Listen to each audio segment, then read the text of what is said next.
Hello everyone, welcome to Tamil academy channel. இந்த 2023-22 லாஸ்ட்லேருந்து ரொம்ப ட்ரெண்டிங்காக பேசப்பட்டு இருக்கிற ஒரு முக்கியமான கான்செப்டை பற்றி தான் நம்ம இன்னைக்கு டிஸ்கஸ் பண்ண போகிறோம். அதுதான் ChatGPT. இது நிறையா பேருக்கு தெரிஞ்சிருக்கு, நிறையா பேருக்கு தெரியல. இது என்ன, இதனால் என்ன யூசஸ், இதனால் வேறு என்ன லிமிட்டேஷன்ஸ் இருக்குது, என்ன பெனிஃபிட்ஸ் இருக்குது, இது இப்போ இருக்கக்கூடிய மாடர்ன் வேர்ல்டில் என்ன மாதிரி ஒரு தாக்கத்தை ஏற்படுத்துது, இதனால் என்ன விளைவுகள் வருது, இதை பற்றி தான் இன்றைக்கி ரொம்ப பேசிக்காக உங்ககிட்ட வந்து நாங்கள் டிஸ்கஸ் பண்ண போகிறோம். இந்த ChatGPTனா என்ன அப்படின்னு பார்த்தீங்கன்னா, இது கூகுள் மாதிரி நம்ம ஒரு இன்ஃபர்மேஷனை தேடி நமக்கு கொடுக்கக்கூடிய ஒரு ஆப் அப்படின்னு கூட சொல்லலாம். இதை வந்து ஏஐ அப்படின்னு சொல்கிறாங்க, அதாவது ஆர்டிஃபிஷியல் இன்டெலிஜென்ஸ். ஆர்டிஃபிஷியல் இன்டெலிஜென்ஸுங்கிறது நிறையா பேருக்கு தெரியும், தெரியாதவங்களுக்கு ரொம்ப சுருக்கமாக சொல்கிறேன். ஒரு மனுஷன் செய்யக்கூடிய வேலையை ஒரு மெஷின் செஞ்சிச்சு அப்படின்னு சொன்னால் அதைத்தான் நம்ம என்ன சொல்கிறோன்னா ஆர்டிஃபிஷியல் இன்டெலிஜென்ஸ். சரிங்களா? ஒரு மனிதன் இருக்க வேண்டிய இடத்துல அந்த மெஷினே அதை என்ன செய்யும், ரிப்ளை கொடுக்கும். சரிங்களா? இப்போ ஃபார் எக்ஸாம்பிள் உங்களுக்கு ஃபோன் காலிங்கில் டெலிகாலிங்கில் அதுவா ஆட்டோமேட்டட் மெசேஜ் வருது பார்த்தீங்களா, அங்கே யாரும் பேசலை, ஒரு தடவை பேசி ரெக்கார்ட் பண்ணி அனுப்புகிறாங்க, ஆனால் அது வருது. இது ஒரு சின்ன எக்ஸாம்பிள் ஏஐக்கு. அதே மாதிரி கேஸ் புக் பண்ணுறீங்க, புக் பண்ணும்போது வாட்ஸ்அப்பில் இப்போ புக் பண்ணுறீங்க, ஒன்றுன்னு டைப் பண்ணோடனே புக் பண்ணவான்னு கேட்குது, இன்னொரு ஒன்று கொடுத்தீங்கன்னா புக் ஆயிடுது. வேணுன்னா பேமெண்ட் பண்ணிக்கிறீங்க. இதை வந்து யாருமே உங்ககிட்ட பேசலை, செய்யலை. இதெல்லாம் ஆட்டோமேட்டடு சேட் மெசேஜ். இதை தான் சேட் போட் அப்படின்னு சொல்கிறாங்க. இதெல்லாம் தான் என்ன சொல்கிறாங்க, ஆர்டிஃபிஷியல் இன்டெலிஜென்ஸ்.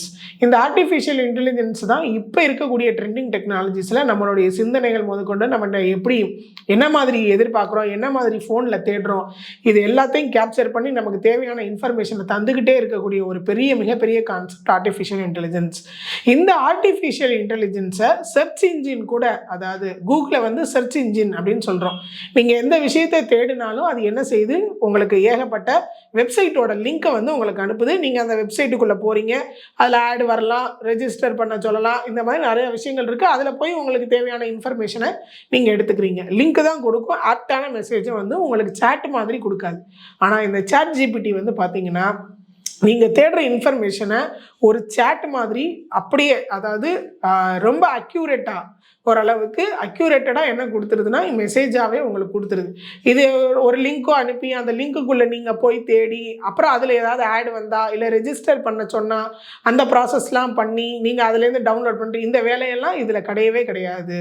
ஸோ இதில் வந்து என்ன பண்ணியிருக்காங்கன்னா, 2021 வரைக்கும் நடந்த இன்ஃபர்மேஷன்ஸ் எல்லாத்தையும் ப்ரோக்ராமிங் பண்ணி வச்சுருக்குறாங்க. ஸோ அதுக்கு உள்ள நீங்கள் இன்ஃபர்மேஷன் எல்லாத்தையும் நீங்கள் தேடும்போது ஆட்டோமேட்டிக்காக என்ன பண்ணுது அப்படின்னு கேட்டிங்க அப்படின்னா, உங்களுக்கு ஒரு சேட் மாதிரியே நமக்கு கொடுத்துருது. ஸோ இது வந்து நமக்கு வந்து யூஎஸில் கண்டுபிடிச்ச ஒரு ப்ராஜெக்ட் வந்து இது ரொம்ப பாப்புலராக இப்போ வந்து பார்த்திங்கன்னா, இதை ஏன் ரொம்ப பாப்புலர் அப்படின்னு சொல்கிறோன்னா, ரொம்ப 5 டேஸில் ஏகப்பட்ட மில்லியன் பீப்புளை இதை யூஸ் பண்ண வச்ச ஒரு ஆப், இப்போ இருக்கக்கூடிய பாப்புலரான ஆப் எதுன்னு கேட்டிங்க அப்படின்னு சொன்னால் இந்த ChatGPT தான். இது ஆப்பாகவும் நீங்கள் டவுன்லோட் பண்ணி யூஸ் பண்ணலாம், அதே மாதிரி வெப்சைட்டில் லிங்காகவும் உங்களுக்கு இருக்குது. ஆஃப்லைன்லேயும் நீங்கள் யூஸ் பண்ணலாம், ஆன்லைன்லையும் யூஸ் பண்ணலாம். இப்போ வரைக்கும் இது இன்டர்நெட்டோட கனெக்டிவிட்டி ஆகலை. இனி வருங்காலத்தில் இன்டர்நெட்டோட கனெக்டிவிட்டி ஆச்சுன்னா அப்டேட் ரிசல்ட் வந்து உங்களுக்கு கொடுக்கும். இது வந்து ChatGPTயோட ஸ்மாலர் இன்ட்ரொடக்ஷன். ஸோ இந்த ஓப்பன் ஏஐயை வச்சு தான் இந்த ChatGPTயை இம்ப்ளிமெண்ட் வந்து பண்ணியிருக்கிறாங்க. ஸோ இதில் வந்து நியூரல் நெட்வொர்க் அப்படின்னு சொல்லக்கூடிய, ரொம்ப டெக்னாலஜி தெரிஞ்சவங்களுக்கு இந்த நியூரல் நெட்வொர்க் ஸ்கீம் உங்களுக்கு தெரியும். இந்த நியூரல் நெட்வொர்க் ஸ்கீமை வச்சு தான் டேட்டா, நீங்கள் கொடுக்கக்கூடிய எந்த டேட்டாவை நீங்கள் தேடுறீங்களோ அந்த டேட்டாவை ஆட்டோ ரிகர்ஷன் அப்படின்னு சொல்லுவாங்க. ஆட்டோ ரிகர்ஷன்னா என்னென்னா, ஒரு வார்த்தையை வச்சு இன்னொரு வார்த்தை தேடும், அந்த இன்னொரு வார்த்தையை வச்சு இன்னொரு வார்த்தை தேடும், இப்படி படிப்படியாக தேடி ரொம்ப ஃபைன் டியூன் பண்ணி உங்களுக்கு என்ன கொடுக்குது அப்படின்னா ரிசல்ட்டை வந்து கொடுக்குது. ஸோ இதோட அட்வான்டேஜ் என்ன அப்படின்னு பார்த்தீங்கன்னா, எந்த ஒரு விஷயத்தையும், அதாவது இப்போ ஒரு பிபிடிக்கு தேவையான கண்டென்ட் வேணும்னாலும் பிபிடி ஸ்லைடு 1ல் என்ன போடணும், ஸ்லைட் 2ல் என்ன போடணும், ஸ்லைட் 3ல் என்ன போடணும், இந்த டீட்டெயில்ஸை அப்படியே ஃபைன் டியூன் பண்ணி உங்களுக்கு கொடுத்துருது. அதே மாதிரி பர்சனலாக கூட நீங்கள் இன்ஃபர்மேஷன் ஏதாவது கேட்டிங்கன்னா அதுக்கும் உங்களுக்கு ரிப்ளை பண்ணி காமிக்குது. இதெல்லாம் நான் உங்களுக்கு பண்ணி காட்டுறேன். ஸோ இதில் இருக்கக்கூடிய டிஸ்அட்வான்டேஜ் அப்படின்னு என்னென்னு பார்த்தீங்க அப்படின்னா, நான் சொன்ன மாதிரி 2021 வரைக்கும் இதில் இன்ஃபர்மேஷன் தான் இருக்குது. ஒவ்வொரு தடவையும் கேட்குறப்போ ஒவ்வொரு மாதிரி ரிசல்ட்டை கொடுக்குது. அதாவது ஒரே டாப்பிக்கை நான் தடவை போடும்போது ஒரு ரிசல்ட் வருது, ஒரு அடுத்த தடவை போடும்போது ஒரு மாதிரியான ரிசல்ட், ரிலேட்டட் ரிசல்ட்ஸ் தான், ஆனால் சேம் ரிசல்ட் வந்து உங்களுக்கு கிடைக்கல. இது வந்து கொஞ்சம் வருது. அதே மாதிரி லாங்குவேஜ் ப்ராப்ளம் வந்து இன்னும் இந்த ஏஐயில் வந்து இருக்குது. ஸோ தமிழ்லலாம் நீங்கள் கேட்டிங்க அப்படின்னு சொன்னால் இன்னும் அந்த தமிழ் மொழிக்கான சில கரெக்டான ஸ்பெல்லிங்ஸ் வந்து இன்னும் இதில் வந்து வரல. இது வந்து கொஞ்சம் லிமிட்டேஷன்ஸ் இந்த மாதிரி வருது. அதே மாதிரி கொஞ்சம் தேவையில்லாத இன்ஃபர்மேஷனை நம்ம கேட்கும்போது சில இடத்துல அவங்க என்ன பண்ணியிருக்காங்க, ஃபில்டர் யூஸ் பண்ணியிருக்கிறாங்க. இன்னும் சில இதுக்கு ஃபில்டர் யூஸ் பண்ணலை. அது ஒரு டிஸ்அட்வான்டேஜ். பட் இன்னும் அதை என்ன பண்ணிக்கிட்டே இருக்காங்க அப்படின்னு சொன்னால் அப்டேட் பண்ணிக்கிட்டே இருக்காங்க. ஸோ இதை விட இன்னொரு முக்கியமான விஷயம், கூகுள் வந்து ரொம்ப இந்த ChatGPTயை பார்த்து ஒரு பயந்த ஒரு சூழ்நிலைமையில் இருக்கிறாங்கன்னு சொல்கிறாங்க பரவலாக. ஏன் அப்படின்னு பார்த்தீங்க அப்படின்னா, மைக்ரோசாஃப்ட் நிறுவனத்தோட பிங் சர்ச் இன்ஜின், கூகுள் மாதிரியே பிங்குன்னு ஒரு சர்ச் இன்ஜின் இருக்குது. அது நிறையா பேருக்கு தெரியாது. ஏன்னா நமக்கு இப்போல்லாம் எது வேணும்னாலும் கூகுள் கிட்டே கேட்டு பழகிட்டோம். பிங்குன்னு ஒரு கூகுள் மாதிரியே இன்ஃபர்மேஷனை தரக்கூடிய ஒரு விஷயம் பிங்குன்னு இருக்குது. இப்போ அந்த பிங்கும் இந்த ஏஐயும் சேர்ந்து இந்த ChatGPTயும் இணைய போகிறாங்க. ஸோ அப்போ கூகுள் மாதிரியும் இது ஆக்ட் ஆகும், சேட் மாதிரியும் இது ஆக்ட் ஆகும். அப்படின்றப்ப கூகுளுக்கே டஃப் கொடுக்கக்கூடிய ஒரு நிலைமையில இது வரும் அப்படின்னு சொல்லி இதை கூகுள் கில்லர் அப்படின்னு இதுக்கு ஒரு பேர் வச்சிருக்கிறாங்க. ஸோ ChatGPTங்கிறது கூகுளை பயமுறுத்தக்கூடிய ஒரு கில்லர். ஏன்னா ரொம்ப ஃபைன் டியூன் பண்ணி கொடுக்கறதுனால நீங்கள் ஒரு ப்ரோக்ராம் வேணுமா பண்ணிக்கலாம், கால்குலேஷன் வேணுமா சம்மோட இதை போட்டிங்கன்னா அப்படியே சம்மே கொடுக்குது. இதே நீங்கள் ஒரு சம் போட்டிங்க அப்படின்னா கூகுளில் போட்டிங்கன்னா 4 வெப்சைட் ஓப்பன் ஆகும், அதுக்குள்ளே போவீங்க, ரெஜிஸ்டர் பண்ண சொல்லுவோம், ஆடு வரும். இதெல்லாம் உங்களுக்கு டிஸ்டர்பன்ஸ் ஆகும். இங்கே எந்த வேலையுமே கிடையாது. லிங்க் வராது, ஆடு வராது, ரெஜிஸ்டர் பண்ண சொல்லாது, அப்படியே உங்களுக்கு ரிசல்ட்ஸ் வந்துடுது.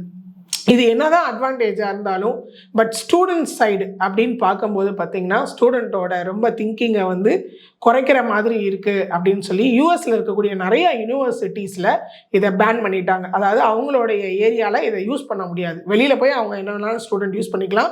காலேஜ் கேம்பஸ்குள்ளே, யூனிவர்சிட்டி கேம்பஸ்குள்ளே இந்த ஆப்பை யூஸ் பண்ணக்கூடாதுன்னு சொல்லி கொஞ்சம் ரெஸ்ட்ரிக்ட் பண்ணி வச்சுருக்கிறாங்க. இந்தியாவிலையுமே சில பர்டிகுலரான யூனிவர்சிட்டியில் இதை பேன் பண்ணி வச்சுருக்கிறாங்க அப்படின்னு சொல்கிறாங்க. ஸோ இது எஜுகேஷன் செக்டார் மத்தியில் பெரிய தாக்கத்தை ஏற்படுத்தும். ஏன்னா ரொம்ப எல்லாமே ஈஸியாக உங்களுக்கு ஏதாவது செமினார் எடுக்கணுமா நீங்கள் அதில் போட்டிங்கன்னா அப்படியே வந்துடும். ஒரு இது கொடுக்குறாங்க, அசைன்மெண்ட் கொடுக்குறாங்கன்னா அப்படியே எடுத்துருவான்.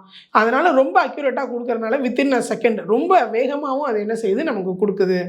அதனால இது ஒரு பெரிய தாக்கத்தை ஏற்படுத்தும் அப்படின்னு சொல்கிறாங்க. இது எப்படி யூஸ் ஆகுது அப்படின்றத நான் உங்களுக்கு பண்ணி காட்டுறேன் பாருங்கள். ChatGPT வந்து நீங்கள் வந்து ஃபஸ்ட்டு கூகுளில் போய் ChatGPTனே போட்டிங்கன்னா openai.com அப்படின்னு ஒரு வெப்சைட்டுக்குள்ளே நீங்கள் போகணும். போய் உங்களுக்குள்ளே நீங்கள் ரெஜிஸ்டர் பண்ணி உங்கள் மெயில் ஐடியோ இல்லை ஃபோன் நம்பரோ கொடுத்து ரெஜிஸ்டர் பண்ணி வச்சுக்கோங்க. பாருங்கள், இதுதான் ChatGPTயோட ஸ்க்ரீன். இப்போ இது வந்து பாருங்கள், கீழே வந்து உங்களுக்கு இதில் பாருங்கள் எந்த ஒரு ஆடோ எதுவுமே இல்லை. இப்போ கீழே பாருங்கள் இந்த லிங்க் வந்து இருக்குது, அதாவது இந்த கர்சர் வந்து இருக்குது. இப்போ நான் கேட்குறேன் பாருங்கள், இன்ஃபர்மேஷன் அபவுட் மதுரை அப்படின்னு நான் கேட்குறேன்.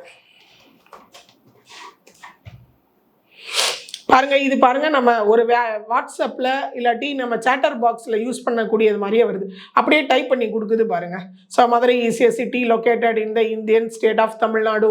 It is the 3rd largest city. அப்போ எவ்வளோ ஃபைன் டியூன் பண்ணி உங்களுக்கு அழகாக ரொம்ப அக்யூரேட்டான ஒரு ரிசல்ட்டை வந்து கொடுத்துருது. டைப் பண்ணி எல்லாம் இதை நீங்கள் அப்படியே காப்பி பண்ணி. ஸோ இப்போ பாருங்கள், மதுரையை பற்றி ஒரு சின்ன அழகான ஒரு இன்ஃபர்மேஷன் வந்துருச்சு. இதே எஸ்ஏ அபவுட் மதுரைன்னு போட்டிங்கன்னா ஃபுல்லாக அது டைட்டிலோட உங்களுக்கு காட்டும். சரி, ஸோ இப்போ பாருங்கள், நான் ஜாவா ஒரு ப்ரோக்ராம் வந்து கேட்க போகிறேன். என்ன ப்ரோக்ராம்னா ஒரு கேல்குலேட்டர், ஜாவா கோடிங் யூஸ் பண்ணி கேல்குலேட்டர் வேணும் அப்படின்னு சொல்லி கேட்க போகிறேன். ஸோ பாருங்கள், ஜாவா ப்ரோக்ராம்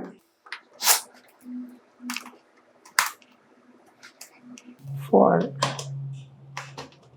கேல்குலேட்டர். இது அப்படியே பாருங்கள், உங்களுக்கு ப்ரோக்ராமை எழுதியே கொடுக்கும் பாருங்கள்.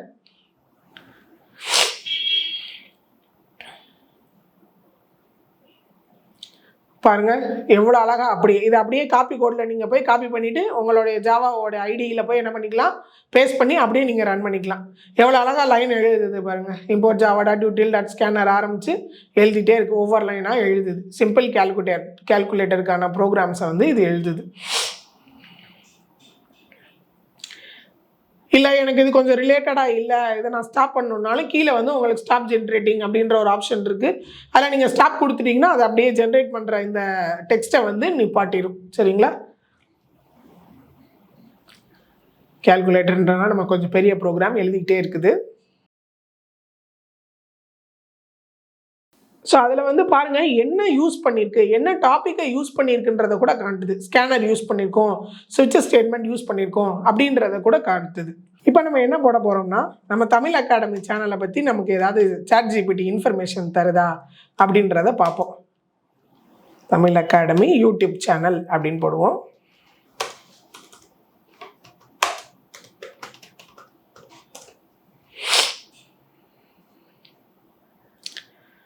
பாருங்கள், இது ஒரு learning platform, educational resources content வந்து தமிழ் லாங்குவேஜில் கொடுக்குறாங்க, தமிழ் கல்ச்சர் ஃபாலோ பண்ணுறாங்க அப்படின்றத சொல்லியிருக்கு.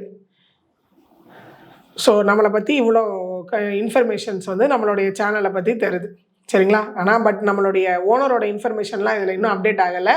கண்டிப்பாக சாரோட இதெல்லாம் இனி வரக்கூடிய நாட்களில் அப்டேட் பண்ணிடுவாங்கன்னு நினைக்கிறோம், சரிங்களா? இப்போ இன்னொரு இது பாருங்கள், ஒரு ஃபன்னாக ஒரு விஷயம் போடுவோம். இப்போ பாருங்கள், ஐ ஃபீல் வெரி சேட் அப்படின்னு போடுறேன். இப்போ எனக்கு ஒரு ஃப்ரெண்டு மாதிரி அதுவே என்ன பண்ணும் அப்படின்னு கேட்டிங்கன்னா ரிப்ளை பண்ணும். பாருங்கள், ஐ ஃபீல் வெரி சேட் அப்படின்னு போடுறேன்.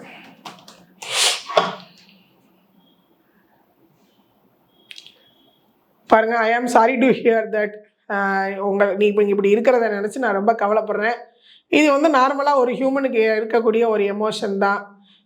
எதனால் நீ சேட் ஆகிருக்கிற, உனக்கு என்ன சப்போர்ட் வேணும். ஸோ ஒரு ஃப்ரெண்டு எப்படி நம்மக்கிட்ட கேட்பாங்களோ அந்த மாதிரியான இன்ஃபர்மேஷன்ஸ் எல்லாமே இருக்குது. இதே தான் நான் இன்னொரு தடவையும் போடுறப்பையும் கேட்குமானா கேட்காது. நான் நேற்று போட்டு பாட்டை என்ன கேட்டுச்சுன்னா, எதனால் நீ சேடாக இருக்க அதை பற்றி சொல்லு, அதில் உனக்கு ஏதாவது நான் சொல்யூஷன் சொல்கிறேன் அப்படின்னு சொல்லி கேட்டுருந்துச்சு. ஸோ இந்த மாதிரி இன்ஃபர்மேஷனும் நீங்கள் இதுலேருந்து எடுத்துக்கலாம். ஸோ இது வந்து நம்ம பார்த்தீங்கன்னா எந்த ஒரு நமக்கு வந்து டைம் ரொம்ப சேவ் ஆகுது.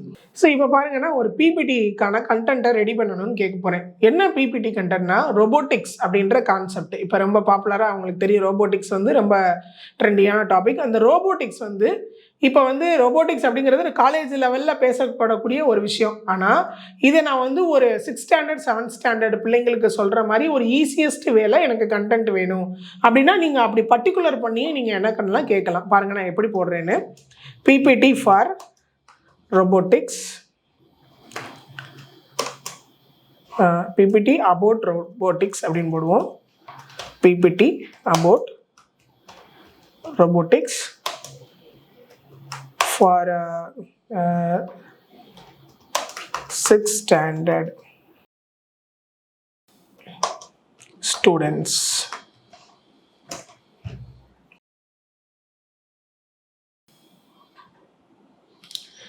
ஸோ சில நேரம் வந்து இதில் வந்து பார்த்தீங்கன்னா டிப்ஸு தரும், எப்படி வந்து நீங்கள் இந்த பிபிடியை போடணும். சில நேரம் வந்து பார்த்தீங்கன்னா ஸ்லைடு 1 அப்படின்னு போட்டு அதில் கொடுக்கு. இப்போ நமக்கு வந்து என்ன கொடுத்துருக்குன்னா டிப்ஸ் வந்து கொடுத்துருக்கு. நான் இதே கான்செப்டை திரும்பியும் போட்டு காமிக்கிறேன் உங்களுக்கு.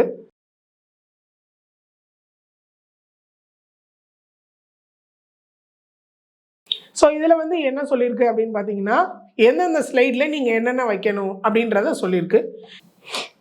ஸோ இப்போ பாருங்கள், நான் என்ன கேட்டிருக்கேன் அப்படின்னா, ChatGPTயோட பிபிடி வந்து எனக்கு வேணும் அப்படின்னு நான் போட்டேன். ஸோ ஒவ்வொரு ஸ்லைடில் நீங்கள் என்ன வைக்கணும், ஃபஸ்ட்டு வந்து இன்ட்ரோடக்ஷன் வைக்கணும், அப்புறம் டெஃபினேஷன் வைக்கணும் அப்படின்றத எனக்கு டாபிக்ஸாக வந்து சொல்லிடுது. சில நேரம் கண்டென்ட்டாகவும் கிடைக்கிறதுக்கு வாய்ப்பு இருக்குது. நான் தான் சொன்னேன் இல்லையா, ஒரே மாதிரி ஒரே இன்ஃபர்மேஷனை இது கொடுக்குறதில்ல. அதுதான் இதில் இருக்கக்கூடிய ஒரு பெரிய லிமிட்டேஷன். நான் ஒவ்வொரு தடவை போடுறப்பையும் ஒவ்வொரு மாதிரி கிடச்சி. நான் நேற்று போடுறப்ப வந்து பார்த்தீங்கன்னா ஸ்லைடு 1, அந்த ஸ்லைடு 1க்குள்ளே நீங்கள் என்ன கண்டென்ட் வைக்கணும்னே வந்துருச்சு. ஸ்லைடு 2 அதுக்குள்ளே என்ன கண்டென்ட் வைக்கணும்னு இப்படி ஒரு 8 ஸ்லைடுக்கு தேவையான கண்டென்ட்டையே எனக்கு வந்து இது கொடுத்துச்சு. ஸோ பசங்களுக்கு தேவையான எல்லா டாபிக், இப்போ நீங்கள் சப்ஜெக்ட் ரிலேட்டடாக என்ன நீங்கள் போட்டிங்கனாலும், ஒரு எஸ்ஸே எழுதுனாலும், ஒரு செமினார், ஒரு அசைன்மெண்ட் வைக்கிறனாலும், சம்மோட ஆன்சர்ஸ் அப்படி வேணும்னாலும் நமக்கு என்ன செஞ்சுக்கலாம், அப்படியே நீங்கள் போட்டு ஆன்சர் எடுத்துக்கலாம். ஸோ இப்போ மேக்ஸுக்கு ரிலேட்டடான எல்லா சம்ஸோட ஆன்சர்ஸும் இதில் வந்து கிடைக்கிது. ப்ரோக்ராமிங்கும் நமக்கு கிடைக்கிது, சரிங்களா? ஸோ அப்போ வந்து ரொம்ப யூசர் பயன்படக்கூடிய வகையில் இந்த ChatGPT வந்து பண்ணியிருக்காங்க. இப்போ வரைக்கும் இதை டெக்ஸ்ட்டு டைப் பண்ணி தான் நம்ம ஆன்சர் கேட்குற மாதிரி வருது. இனி எனக்கு தெரிஞ்ச நாளடைவில் வாய்ஸு, இமேஜ் சர்ச்சிங் எப்படி கூகுளில் அப்படி டெவலப் ஆச்சோ அதே மாதிரி இதுலேயும் டெவலப் ஆகும் அப்படின்னு சொல்லி யோசிச்சுட்டு இருக்காங்க. ஸோ மைக்ரோசாஃப்ட் வந்து இதில் பல மில்லியன், கிட்டத்தட்ட 14 மில்லியன் வந்து இந்த ChatGPT OpenAIயோட இன்வெஸ்ட் பண்ணி இது பெரிய லெவலுக்கு கொண்டு போகலாம் அப்படின்ற ஒரு ஐடியாவில் இருக்கிறாங்க. ஸோ நீங்களும் உங்களுடைய இந்த ChatGPTயை யூஸ் பண்ணி உங்களுக்கு தேவையான இன்ஃபர்மேஷன்ஸை எடுத்துக்கோங்க. ஸோ இந்த ChatGPTயில் இவ்வளோ இன்ஃபர்மேஷன் கிடைக்கிது, இது யூஸ் பண்ணுறதுக்கு எதுவும் அமௌண்ட் கட்டணுமா, இந்த ஆப் டவுன்லோட் பண்ணுறதுக்கு எதுவும் பேயபிள் இருக்கான்னு பார்த்தீங்கன்னா இல்லவே இல்லை. மொத்தமாக ஃப்ரீ தான், வந்து ஃப்ரீ. ஸோ அதனால் எல்லாருமே நீங்கள் இதை யூஸ் பண்ணி பயன்பெறுங்க. தேங்க்யூ.